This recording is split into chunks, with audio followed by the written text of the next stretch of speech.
I'm gonna save it to my computer because I've had issues with the cloud. So Okay, no, go ahead and no, go I ahead. can send you a WeTransfer of the files later if you want to do as you wish. Cool. Sure. I mean, since it's already recording, I mean, because I want to catch as much as possible in the podcast, anyways. So I have no idea where this is gonna go, and so I just started, and I'll introduce you on your website. You have a nice one. You're a singer. No, sorry, sacred songstress and spiritual coach, right? Yes. We was serious. And you have like seven albums. The Seven latest. albums? Yeah, that sounds about right. You've lost count. Okay. 7 albums. All right, cool. I think that's about as much as my mind can. That's what it says, then it must be true. Exactly. That's right. Our previous version of you did that. That's cool. So yeah, I'll just see what happens. Cool. All right.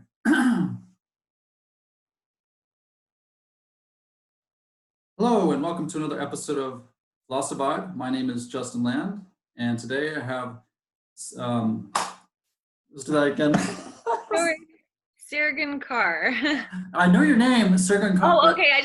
I was wondering if you're gonna ask you how to pronounce it. So no, and that's true. But for a second there, I was like, I mean, of course, I've heard the name over and over again, Sirgun. Like, how do I pronounce it?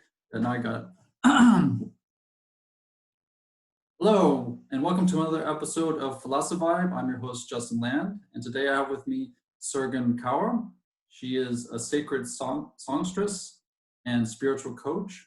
She has 7 albums and makes beautiful music. And today I'm happy to have her on my show. Hello, Sirgun. Hi. Thanks for having me. No worries, no worries. How are you doing?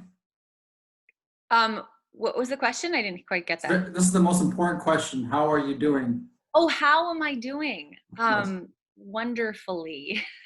Wonderfully, yes. You're no. We know this happens with all the previous episodes. It's always the Joshua Teachings connection, so that's how I know you. And yeah, I see that you have a very colorful background, and yeah, you're actually part of the boot camp teaching system now, and you have really incorporated the teachings, I think, into your life. And I'm just very curious, of course, to hear about this aspect of, yeah, how'd you come to these teachings? And yeah, maybe we can start there. Yeah, I suppose the short answer is that I met Gary in an online course. But for about 2 years prior to that, I had been listening to Abraham, like almost throughout the entire day, every day, because it was at a time where people were posting the full like retreats and cruises and stuff on YouTube, and I've noticed that they've taken them off since. So I'm like, wow, that was like the perfect timing for me. So I got kind of into that vibration. I felt like I needed to listen to it that much because it was really changing the way that I approached my life. It was like changing the way that I acted and reacted and saw myself. And listening to it that much was helpful because I needed the reminder. Like it almost became my, my self-talk, like just to sort of drown out my own self-talk maybe. So, and, before that I'd been a yogi and all that. So it wasn't like I was new to a lot of the ideas, but I was new to kind of the ease in the approach. Cause when I was doing, strictly yoga, it was like, you wake up by a certain time and you take a cold shower and you wrap your head. And, there was all these like constraints around, or at least that's how it felt to me, around how I should present myself and act and behave and things. And it dawned on me, ironically, actually, because the yoga that I do is based on a line of Sikhism. And Sikhism is based in the idea that all of the external, religious or spiritual stuff is just baloney. I mean, that's the whole scriptures is saying, don't don't look spiritual, be it, like, remember who you are. And but as humans, we want to create these outward appearances, and we want to think that by doing certain things that we are a certain identity or whatever. So I got a little wrapped up in that, and so listening to Abraham was super refreshing. It made me question a lot of what I was doing, and also understand it on a deeper level. I think it had kind of like a dual thing. And so when I met Gary, I didn't realize that anyone else was doing, what Esther was doing. And I was totally fascinated. I started listening to his podcast because I contacted him, and I was like, I can't remember why I initially contacted him. Oh, I initially contacted him because I knew about his podcast. And so I remembered at the end of it, it said, if you have a question for Joshua, write to whatever. And since I knew, where he was on Facebook, I just Facebook messaged him, and I said I had this question. And it was this question that I had really, really, really, really wanted to ask Abraham at a December workshop that I had gone to in Phoenix. That's where I was at the time. And and it was too high level. Like it was not something that the rest of the people in the, space were going to be interested in. And I remember this moment where Abraham looked at me in the first, I can't remember, segment, is that what they call it? Stared at me for, a half of a second or whatever, but it impacted me. And I had my hand up, and they looked at me like, hell no, Yes. Not That's doing nice. that. But I took it really, I was really offended, I By spiritual guidance, you're offended by non-physical? yeah, no, All-knowing? my question is How dare they? Yeah, what was your question? So it had to do with what vibration means. What do we mean by a higher frequency or vibration? Because as a musician, I was like, does this mean it's a higher note? Is it louder? Is it, what does this mean? And I really loved Joshua's answer that had to do with, basically the depth of your awareness, like your ability to perceive more. Yes. So that was really exciting for me. And I honestly could not believe, because when you go from thinking that you have to attend a seminar, be in a lottery of like 2,000 people to get a question answered, to being able to do it over Facebook, and they send you, he sent me a PDF for free. Yes. It was extremely exciting. So I find that to be I think that's the way that a lot of people enter into this. I started, and I didn't just start with Abraham. I actually started with Bashar. There was different channels, and I still look to other channels. But Joshua is at the moment the one that I vibrate the most with, and I listen to it often the day on repeat, all the episodes, and I can listen them over and over and get new things out of it. And I'm very thankful to Abraham and Bashar as well. There was a phase, like, I guess 3 years ago, when I was really, really into the Bashar. He's the fifth dimensional. Wait 1 second. Fifth dimensional being from Essassani that is. We can't see his planet because it's obviously a different dimension, but it would be where I guess, near direction of Sirius. If we were vibrating at that frequency, we could see it, but dimensions are just vibrational differences. And I found his teachings very deep, and I got a lot of free stuff online. So, it's like in the beginning, you're just trying to get wherever you can get it, and it was like, actually, I think illegal, because it was like a site that it's like every video. This guy, he's been doing it for since the 70s. So it's like a large library of these workshops and conferences, and they have wonderful names like, how to communicate with extraterrestrials, what does it mean to be an alchemist, and it was and then they took down that site. So I was forced to look elsewhere a little bit, and yeah, I came to Gary, and he was the first one that I really reached out to. So I that was very.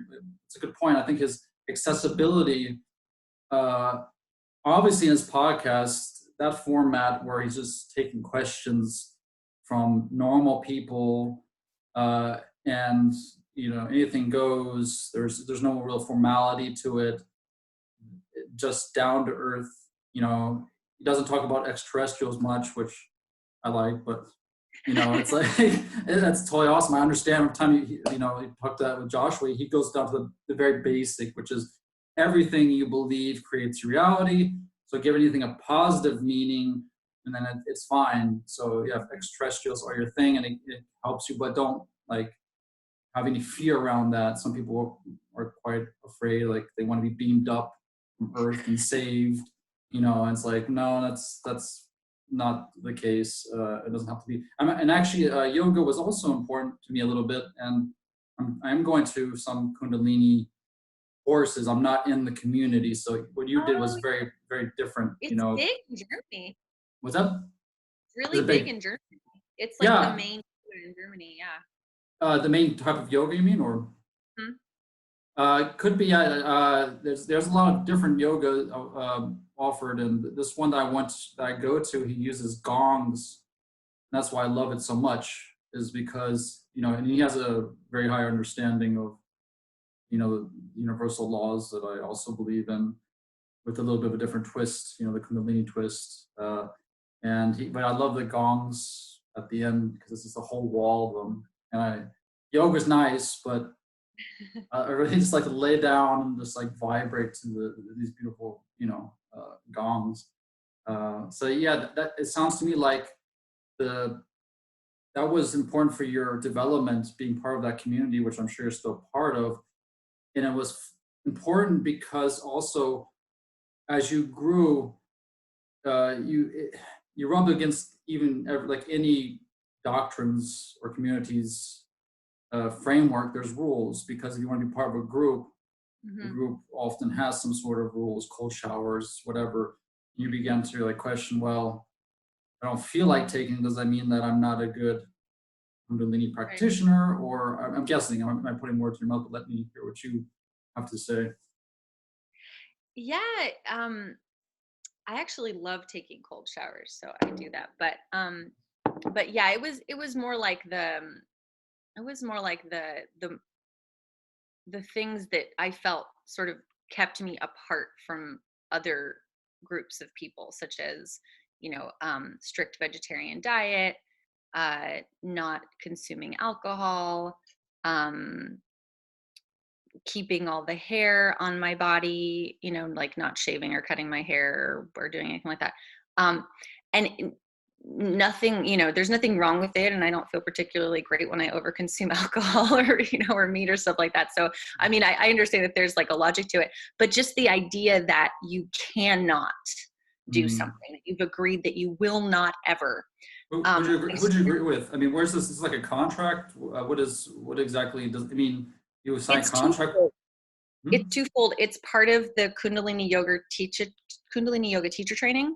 So you Okay. agree to this, at least in terms of how you're presenting yourself as a teacher.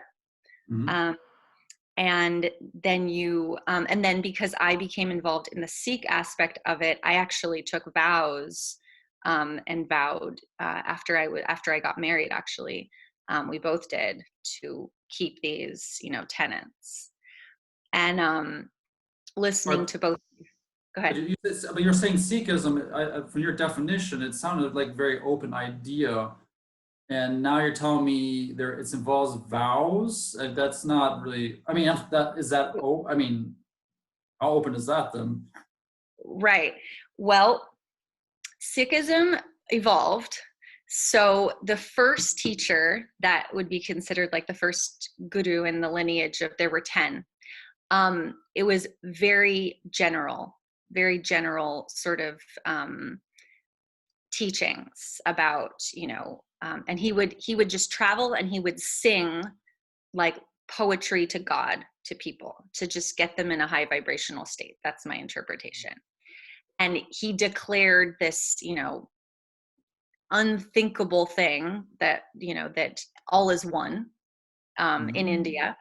And then he would dress half Muslim and half Hindu to be like super controversial because Nice. there was a lot of tension between those two groups at the time. And so his message was basically like, there is no, there's no religion, there's just God, there's, or there is religion, but it doesn't make a God. There is the one thing. And, you guys are creating a lot of fluff around, around this idea. So it's very simple.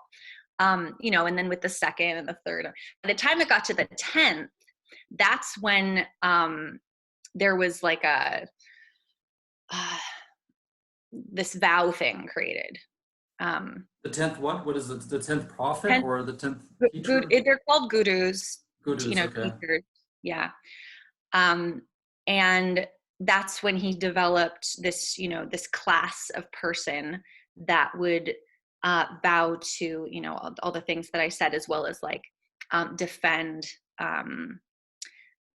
people against injustice. So it was sort of like an army, like a peacekeeping army that he was developing.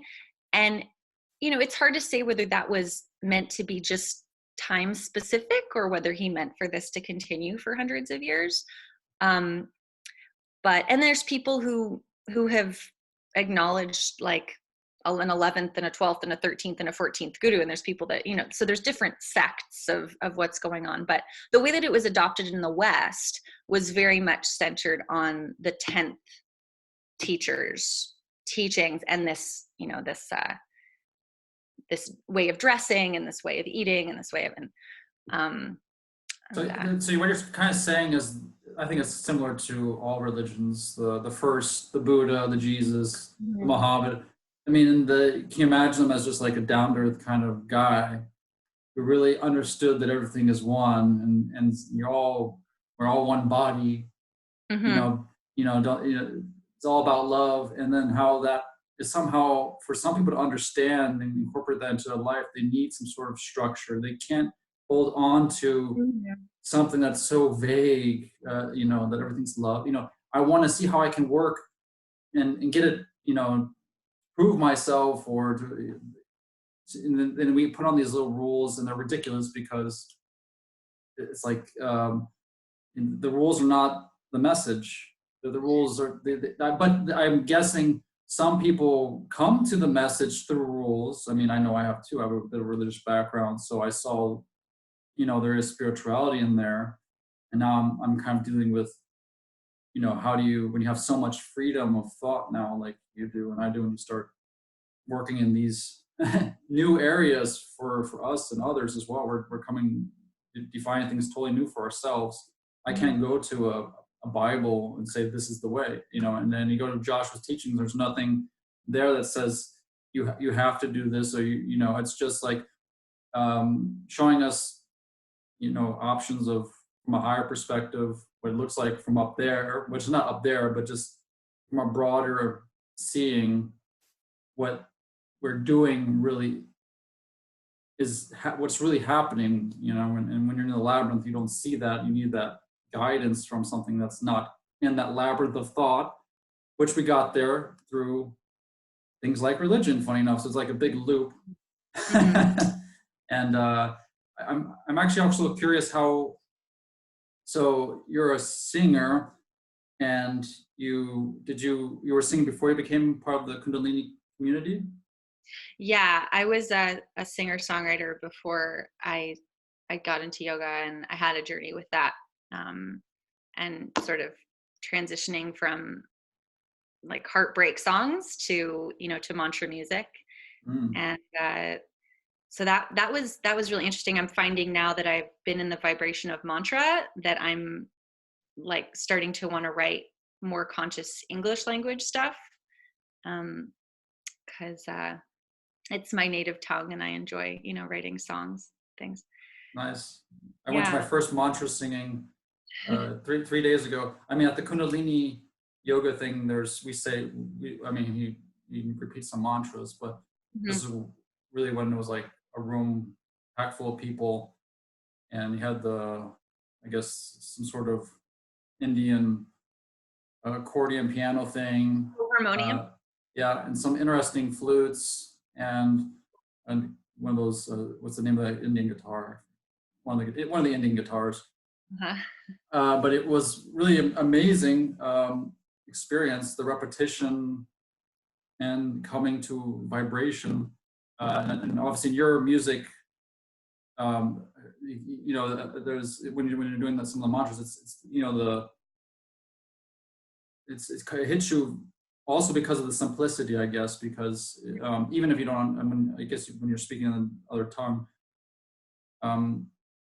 that shows the words sometimes are not as, it's more the vibration of them than it is what we interpret like the word to mean. It's literally, it's used as a device. But you know more about this. I'm kind of curious.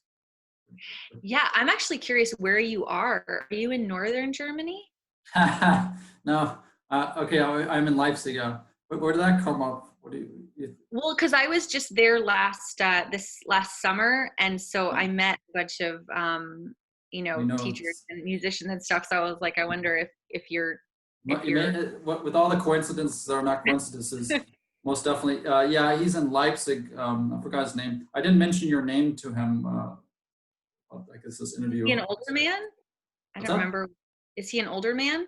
No. He's he's middle-aged.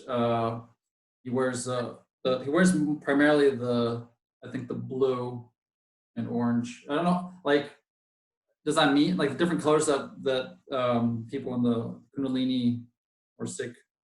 No, but the royal blue and the orange are more like the warrior. I think he sees himself as a warrior because there's a fighting class before the Kundalini class with swords and stuff. I haven't gone to that one yet. Mention my name because I may know them. But anyway, your question about mantra. So I actually I was performing with this woman, and she was always like, the way that you explain the mantras is so nice, like you should talk about them more.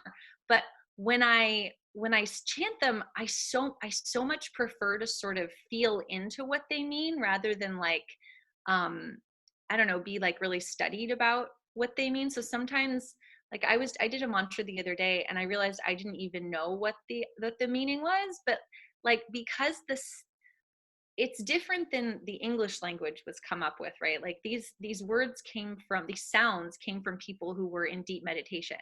So they would create these sounds based on, where they resonated in the body and the brain, and they would affect different areas, and they felt good, in different ways. Yes. So if you get into it and chant it, then you can really discover for yourself what it does. It's nice though for people who are starting, just so that they don't like, they're not like, what are we chanting? Like what are we saying here? What am I agreeing to? So, I mean, for that, I understand, if people have a little bit of discomfort around like the fact that it's a different language, it's nice to explain it a little, but yeah. It's a bit similar, but I mean, one could talk also about the feeling aspect of creation of music. So inspiration comes, and then the question is, some people have used drugs to become very creative with their music, LSD, even tobacco, marijuana, the whole rap scene, that came from marijuana mostly. They talk about all the time, and and they're feeling it. So what I'm getting from the vibration of these beats and these feelings is it's very corporal and powerful. So it's, I mean, all music, I'm guessing, is like that, but some of it is that's more, I guess, more has a vocal element, which I think rap does. And I don't know, what is your feelings about, I don't know if I can make that into a question or not. Like about the use of drugs or? No, I just, you were talking about how you can feel it in your body. So I'm just, through meditation, deep meditation. My point being that these guys on the streets, they were not going to Kundalini classes, but they were still getting into a meditative state. Okay, so we Yeah. have to be honest about this. There are multiple ways meditation just is Sure. one way, definitely, and then some people are using this other way, but they're getting the feeling first and trying to express it in some sort of the rhythm and put it to words. But I think it has to be opening up the music that one's always receiving. Right? What is your impression about this? I'm still not totally sure I understand the question. No, okay. Well, it's about inspiration, like where inspiration comes from for a musician. So, Oh yeah, does it yeah. begin? If it becomes one, does it begin with the feeling? Does it begin with that aspect, or you think it's, like you said, a part of the body? So you get a vibration in part of your body, and that's expressed in a certain guttural tone that comes up. That tone has no maybe definition. It has no but it maybe rhymes with a certain word like girl. So there's the first word of the song. It doesn't matter, it's a girl. The mattering is that I had that feeling in that part of my body that brought up that that's the closest expression of that inexpressible feeling. I don't know. Yeah, I mean, I think it's important to note that, not all music is created from a state of meditation and relaxation. So, I think the main thing is that musicians are non-resistant to music coming in. Right. And then whatever sort of, whatever their vibe is, then that's the thoughts they're going to attract. And that's the type of song they're going to end up writing. Right. But I mean, I was just as prolific when I was depressed at writing music as I am now, when I'm. But can you listen to that? But honestly, I mean, do you feel like, when you listen to depressed music, does that make you depressed that you wrote, or do you still feel drawn to it? Well, it's funny, actually. I was listening to it the other day because I was I'm in a new relationship. I don't know if you've met Juan. I've seen him online. I mean, and I've seen him with Joshua. He seems like a very nice guy. Yeah, we're Facebook friends, so I see a lot of food coming from him. Yeah, I make a lot of food. So we were driving back from going to the snow one day, and I was inspired to have him listen to one of the songs that I recorded as Porter before I was Sirgun, because that was my birth name. And I was listening to it, and I didn't feel depressed listening to it. I was actually like, wow, I was really good. I didn't like myself very much or think that at the time, but this was really pretty. So yeah, no, I don't think that I think you are attracted to songs for different reasons. Somebody might like listening to Kurt Cobain because they're super depressed, and somebody might just really appreciate the craft of it, and be in a really great mental state or feeling state. I just had to throw my kids was crawling around, had to throw a chocolate thing over them too. Because she was gonna walk right through the podcast. I'm like, let's not professional. So, anyways, mine are at school for the first time ever. This was the first day. I've been homeschooling for wow. 7. Yeah. Oh, you've been homeschooling. Are they 7 years old or? Well, my son, my older one's going to turn 7 in February. So they both entered, and then my 3-year-old, who's going to turn 4 in a couple months, he just started preschool today. Wow. So this isn't a big event. I mean, I guess, is this where the homeschool is part of the Kundalini ideas, or? No, it was my personal project. I got really into the whole unschooling concept, and free learning, democratic learning, and all that. But it turns out I'm not a super passionate homeschooling mom. So yeah, you're not the one that's gonna do math at 12 to 2 o'clock, I'm guessing, right? No, well, the idea is more freeform, but you have to really be willing to be attentive to your children all day. And because I have so many passion projects that I love to do, we just ended up kind of doing our own thing all day. And it started to not feel good. So No, this is a very interesting because yeah, have you seen the episode I had with Wendy? I don't know, or heard it. Yeah, we were talking a lot about children. mm, Yeah, it is very with these teachings as well, like seeing children as our teachers, also seeing them as vibrating higher than us. So there is a bit of a hierarchy, but it's not a better than. It's more like they are more in tune to their natural self. They know what they like and what they mhm. don't like. We're confused by what we like, but we know by our feelings what we're lying to ourselves. Like, I mean, it's just like pretending that we like math because we have to. It's like, Right. oh, a normal person, a Spark. That's you have to know, a lot of math, but this is not true. It's all about Right. from the understanding is that kids are coming in equipped with the compass, Yeah. and our point is to just help them on that journey.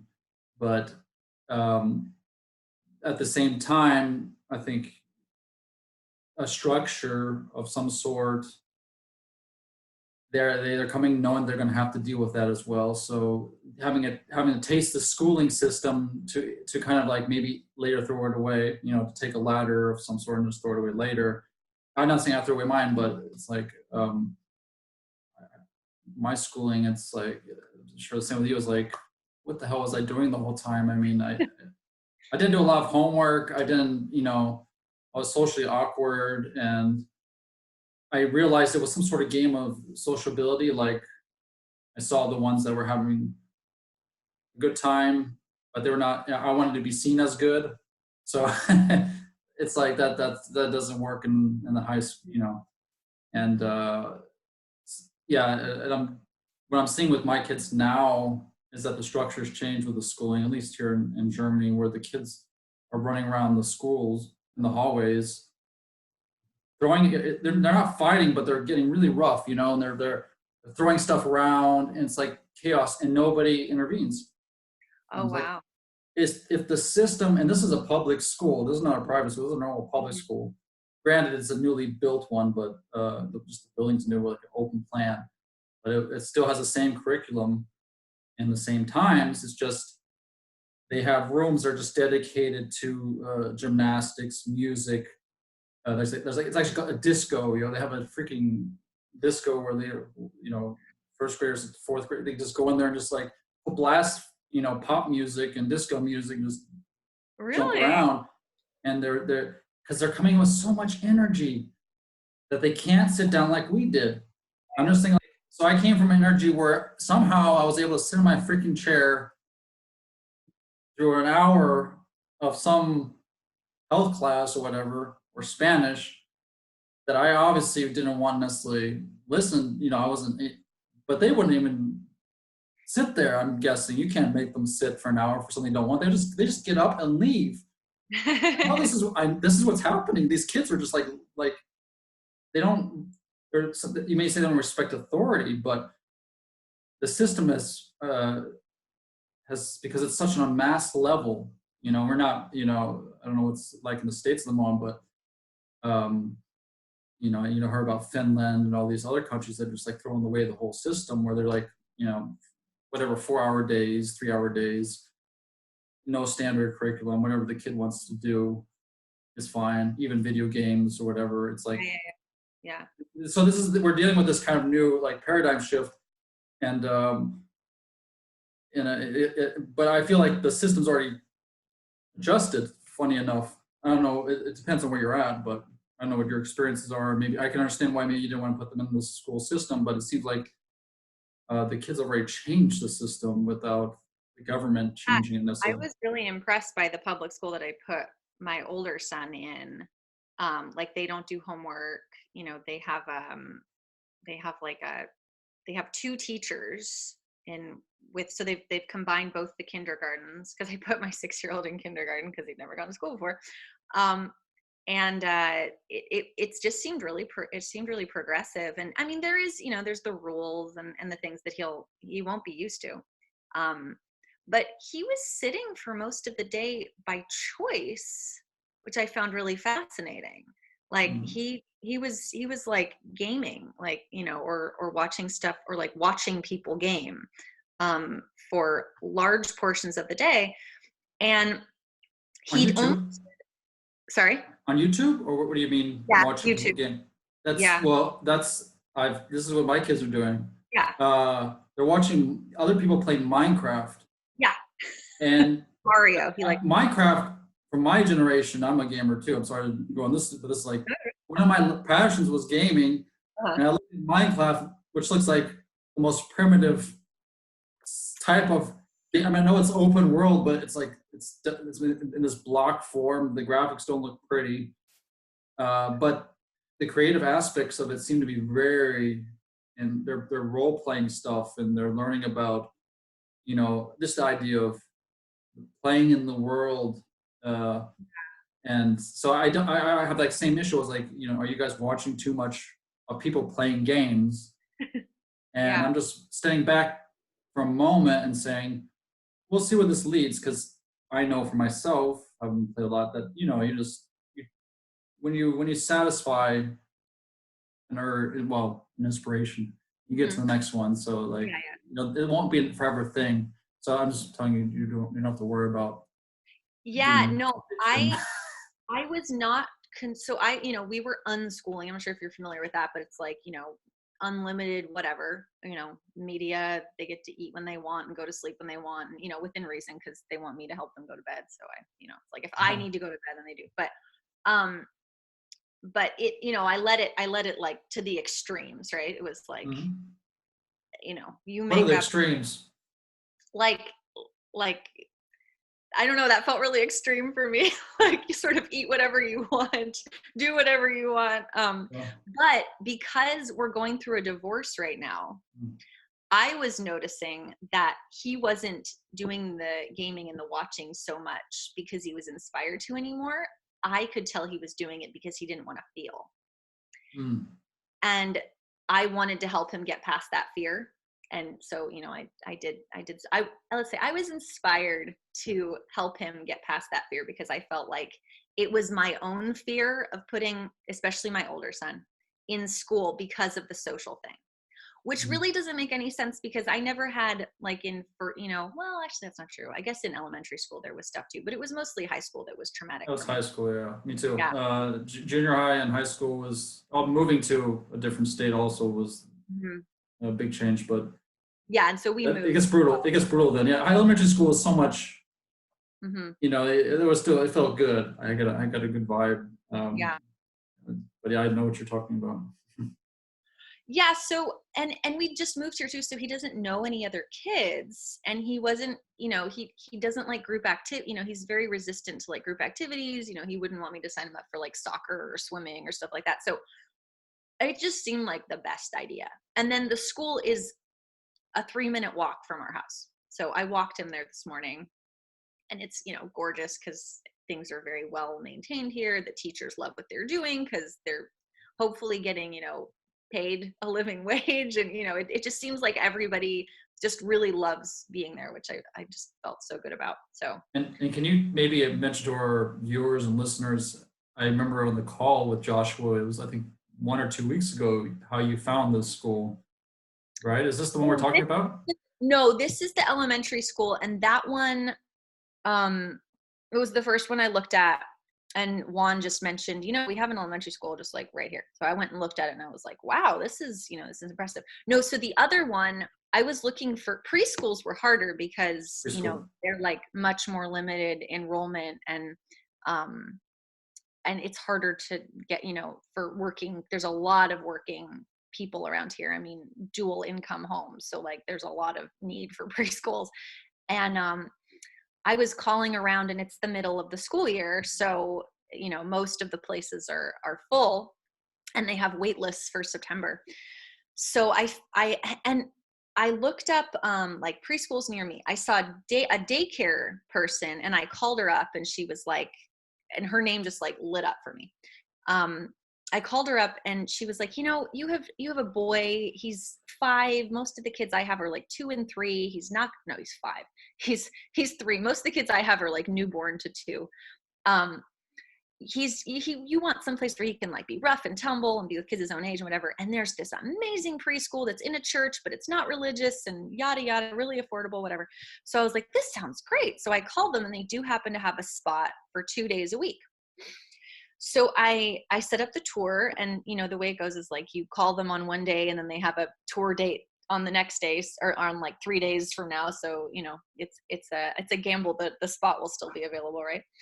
And we show up and I actually brought him with me, and the lady was like, we're so sorry, but we filled the spot that I told you about, like right after I hung up the phone with you.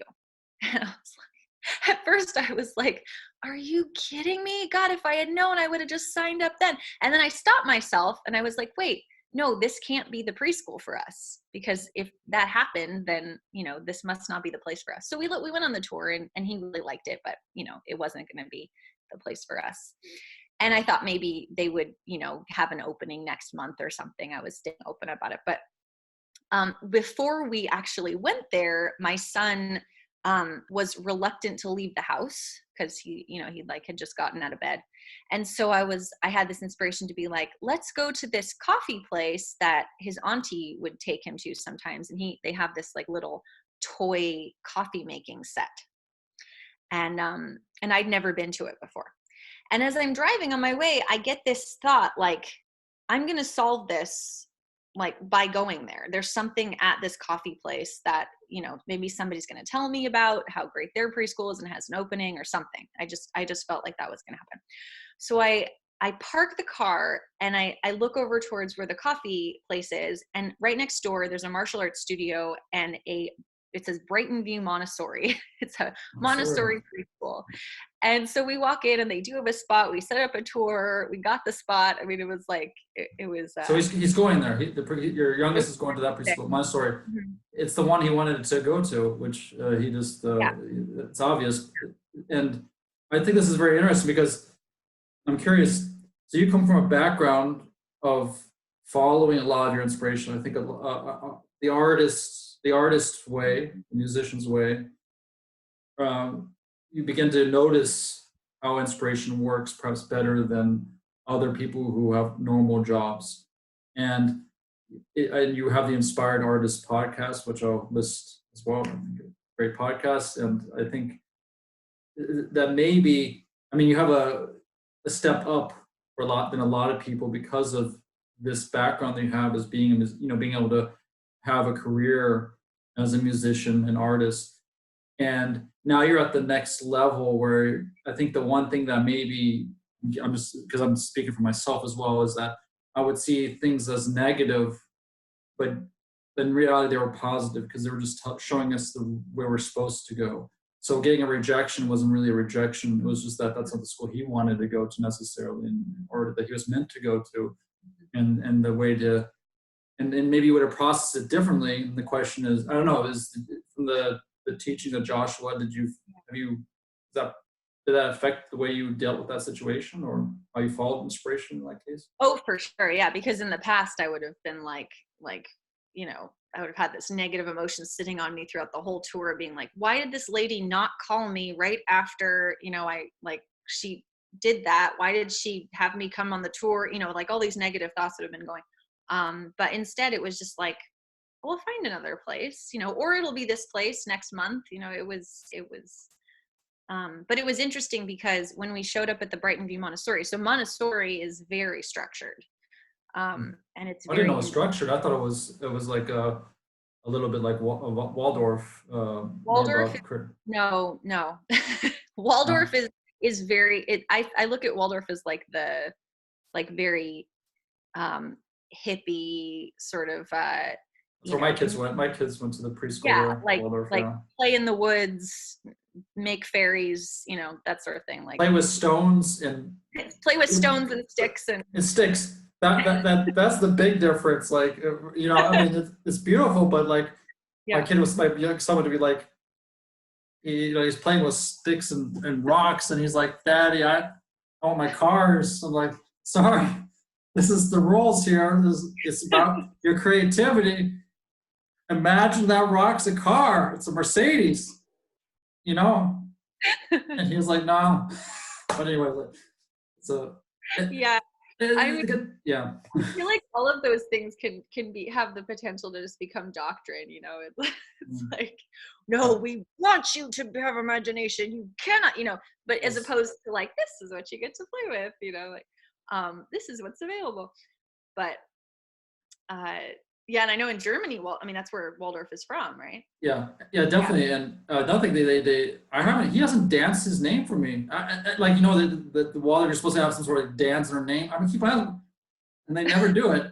It's like the one thing that it's like kind of famous for is like still mysteriously they don't show it. It's like so there's so much like a little bit of secrecy there too. Like with whenever the kids would do their dancing things, they would have somebody. You're with me. I think I don't know if it's like English words. Yeah, you're with me. Yeah. But have somebody come in and Montessori is different because they have, and I don't know if this one is just particularly more hardcore, but I remember from my friend sending her son to Montessori that it's very serious. I mean, you like, not in like a terrible way, but it's like, you have your kid has, each child has the work that they're doing, and when they're done with the work, then they ask for more work, and they go through ask for more work. I would never ask for more work. The work in quotes is like a puzzle. Okay. Like a drawing. Like that. You're saying vegging out doesn't work at Montessori. Right. So you're very focused. And I think that this is going to be really perfect for my little guy, because he likes to be busy. He does not like to just, his brother, so this I found really interesting, right? Because they were both homeschooled. They were both given total liberty to do whatever the heck they wanted. My youngest one hardly ever watched anything. Like, he wanted to be doing Duplos, he wanted to be doing Play-Doh, he wanted to be cutting up fruit in the kitchen, all this stuff. My older one would totally happy to just sit on the couch and watch YouTube for hours. And before the divorce, he would take a lot more breaks, but that was still like his happy spot, was just sitting and watching. Yeah. So building up that hand-eye coordination. Right. Yeah. It's like I have to like, this is interesting, combining playing video games with spirituality. Everything is a teaching. So I am who I am because I did play a lot of games, and I understand how reality for me works. This is a very Matrix-like environment, okay?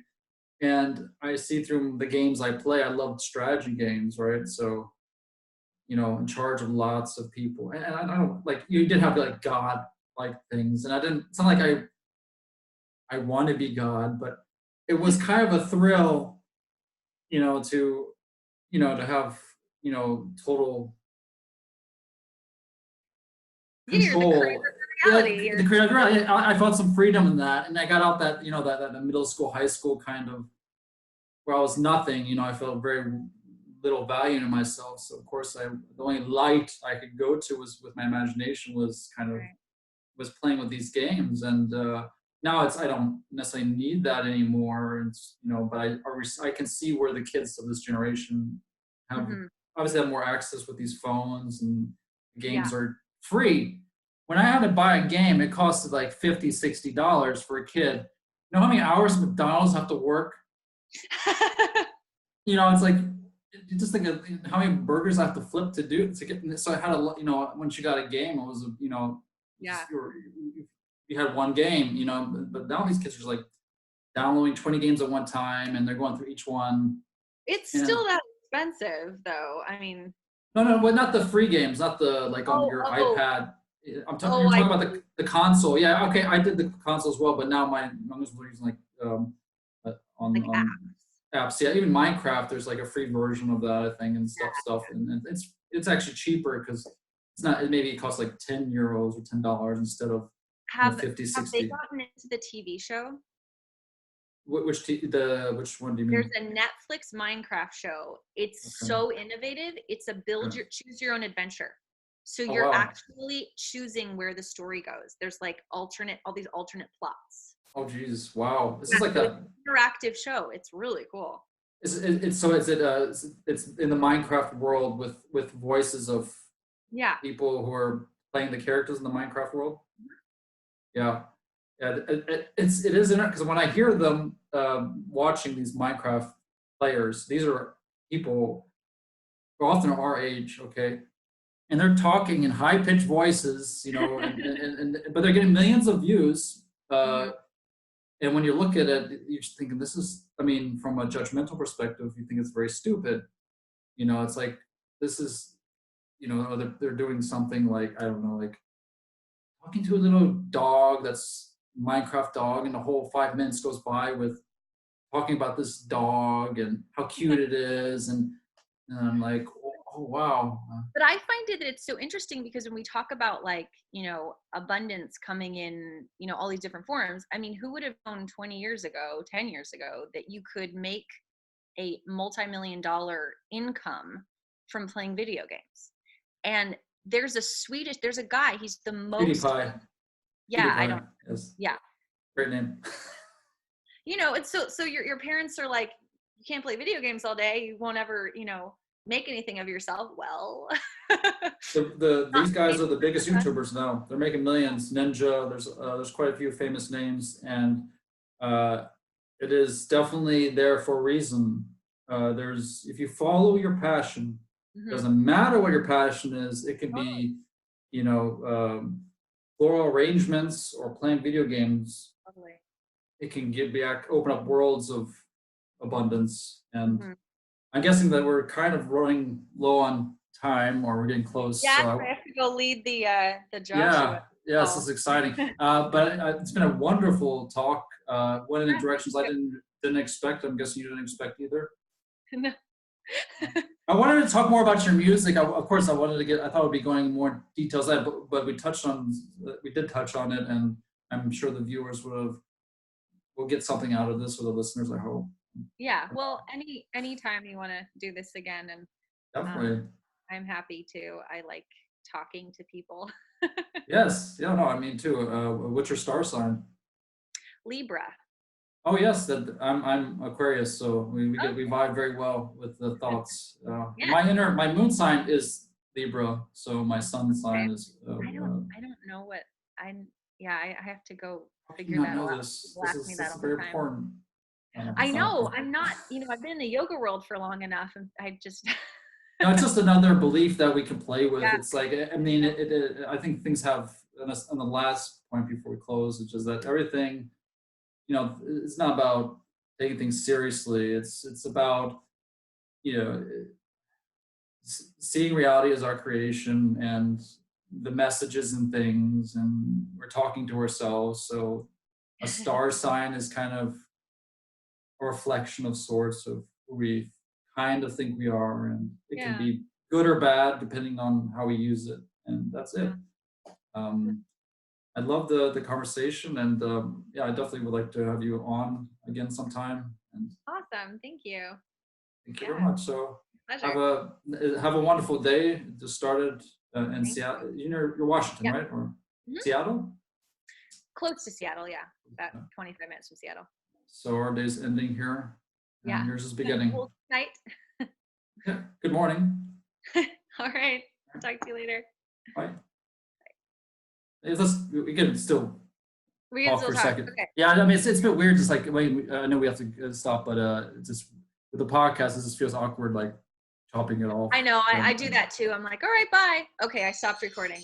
But I know you have to go to the because you're doing it, right? Yeah, and I have to go grab my paperwork upstairs. Did you know how Gary did last week, though? Right? Yeah, I was on it. Oh, you were on it. Did you? Very interesting. You're gonna do the same format? Yeah. So it's gonna be a conversation. All right, I'm gonna let you get to that. I don't know if I can make it because I have the kids. But I might. I'll see what. You throw them another treat. Yeah. No, you do feel kind of guilty sometimes. It's just. No, I'm just kidding. Cool, but thanks for showing up, and I enjoyed it. Yeah, me too. Thank you. That's nice talking to you. I'll see you definitely soon. All right, bye. All right, bye-bye.